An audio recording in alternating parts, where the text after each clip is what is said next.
Guys అందరికి కూడా good morning. ఇవాళ వీడియోలో ఏంటంటే సెంట్రల్ బ్యాంక్ ఆఫ్ ఇండియా నుంచి అయితే జాబ్స్ నోటిఫికేషన్ అనేది అయితే రిలీజ్ అయింది. సో దాని గురించి అయితే చూద్దాము. ఇవి వచ్చేసరికి ఎంగేజ్మెంట్ ఆఫ్ అప్రెంటిసెస్ అనేది అయితే ఇవ్వడం అయితే జరిగింది. సో దీంట్లో ఏమేమి ఉన్నాయి, ఎలిజిబిలిటీ ఏంటి, ఎన్ని వేకెన్సీ ఉన్నాయి, ఎలా అప్లై చేయాలనేది అయితే చూద్దాము. సో మొత్తం నెంబర్ ఆఫ్ ట్రైనింగ్ సీట్స్ వచ్చేసరికి 4500 అయితే రిలీజ్ అయితే అయ్యాయి. So starting date online application వచ్చేసరికి 7వ తేదీ జూన్ 2025 స్టార్ట్ అయ్యి 23వ తేదీ జూన్ 2025 నాటికైతే ఎండ్ అయితే అవుతుంది.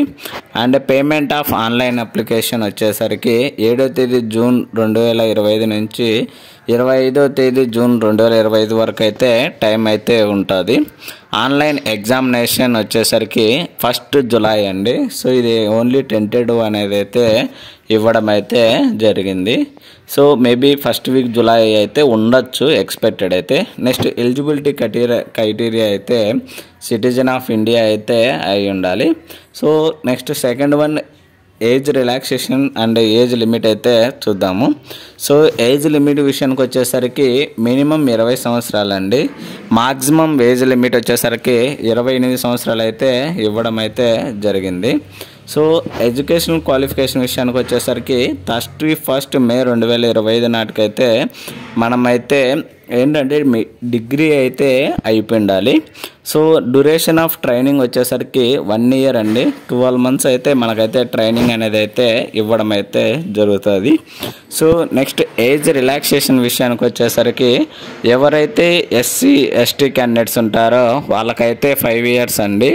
అండ్ ఓబీసీ వాళ్ళకు వచ్చేసరికి 3 years అయితే ఏజ్ రిలాక్సేషన్ అయితే ఇవ్వడం జరిగింది.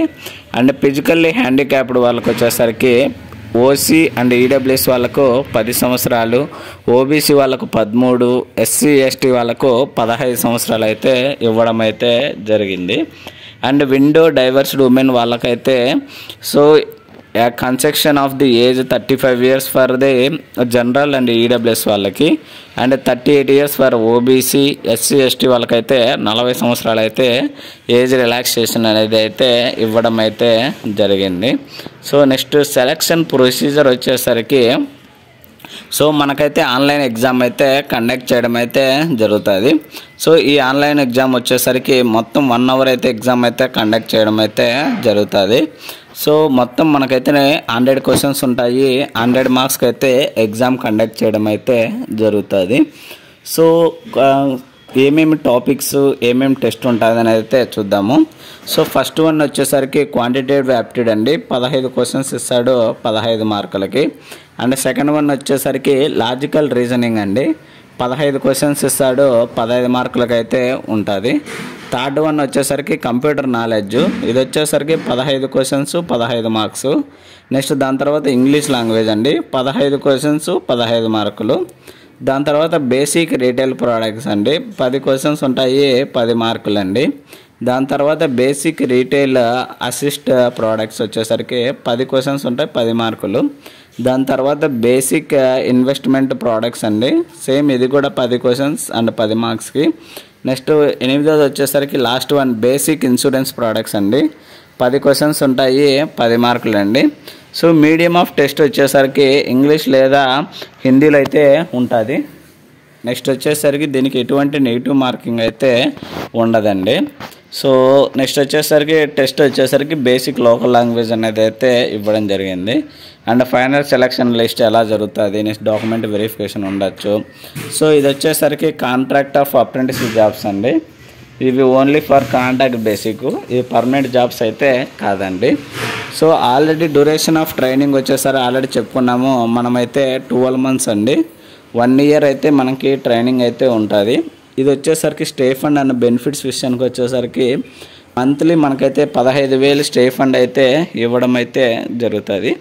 సో అసెస్మెంట్ అండ్ సర్టిఫికేషన్ వచ్చేసరికి సో ఏంటంటే మనకు completion of the apprenticeship program అయిన తర్వాత మనకైతే అసెస్మెంట్ టెస్ట్ చేసి సర్టిఫికేట్ అయితే ఇవ్వడం అయితే జరుగుతుందని చెప్తున్నారు. యాజ్ పర్ గైడ్లైన్స్ ప్రకారం అయితే నేనైతే ఇవ్వడం జరిగింది. నెక్స్ట్ కండక్ట్ డిసిప్లిన్స్ ఏమేంటి, అప్లికేషన్ ఫీజు అయితే చూద్దాము. సో ఏంటంటే జిఎస్టీ ఫీజుతో కలిపి అయితే ఇవ్వడం జరిగింది. ఫిజికల్లీ హ్యాండిక్యాప్డ్ వాళ్ళకైతే 400 రూపాయలు ప్లస్ జిఎస్టీ అండి application fee. And SC ST all women candidate and EWS వాళ్ళకి వచ్చేసరికి 600 రూపీస్ ప్లస్ జిఎస్టీ అమౌంట్ అయితే ఇవ్వడం జరిగింది. అండ్ అదర్ క్యాండిడేట్స్ అంటే ఓసీ ఓబీసీ క్యాండిడేట్స్ ఉంటారు కదా, వాళ్ళకైతే 800 ప్లస్ జిఎస్టీ అమౌంట్ అయితే ఇవ్వడం అయితే జరిగింది. And other terms and conditions details అయితే ఇక్కడైతే ఇవ్వడం అయితే జరిగింది. సో ఒకసారి అయితే చెక్ చేసుకోండి. ఏంటంటే దీంట్లో ఏదైతే ఇంపార్టెంట్ పాయింట్స్ ఏది మనకు అవసరం పడతావో అవి మాత్రమే చెప్పుకుంటూ వెళ్తున్నాను. సో ఒకవేళ ఏదైనా దీనికి సంబంధించి డౌట్స్ ఉండేనా దీనికి కామెంట్ అయితే చేయండి. అండ్ దీనికి సంబంధించి పీడిఎఫ్ లింక్ని అయితే నేను కింద డిస్క్రిప్షన్లో ఇస్తాను, ఒకసారి అక్కడికి వెళ్ళి అయితే చెక్ చేసుకోండి గైస్, దీనికి సంబంధించి ఫుల్ డీటెయిల్స్ అయితే. సో ఇది ఇవాళ వీడియోలో గైస్. ఇలాంటి మరిన్ని వీడియోస్ అండ్ మరిన్ని అప్డేట్స్ కోసం please like, share and subscribe చేసుకోవడం అయితే మర్చిపోదండి గైస్. Thank you.